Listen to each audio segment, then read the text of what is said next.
Первоочередные вопросы, требующие внимания и широкого обсуждения, рассмотрели на очередном совещании с главами администрации городского и сельских поселений Вурнарского района. Новая система обращения с твердыми коммунальными отходами не первый месяц будоражит общественность. Сегодня вурнарцы обсудили ряд вопросов, такие как: входит ли в полномочия администрации поселения организация работы по благоустройству площадок для сбора и вывоза мусора, кто должен приобретать и устанавливать мусорные контейнеры, администрация поселения или региональный оператор. Разъяснение по данным вопросам дала заместитель прокурора Вурнарского района Елена Дмитриева. За площадку отвечаете вы.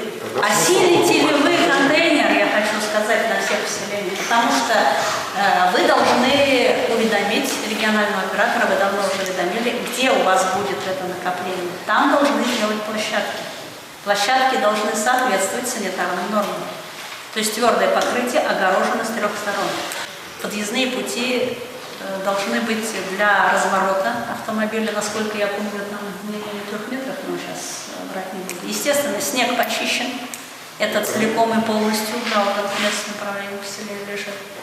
Если снег не почищен, в тех нормативных актах, которые я говорила, так и указано, что региональный оператор может оттуда не вывозить.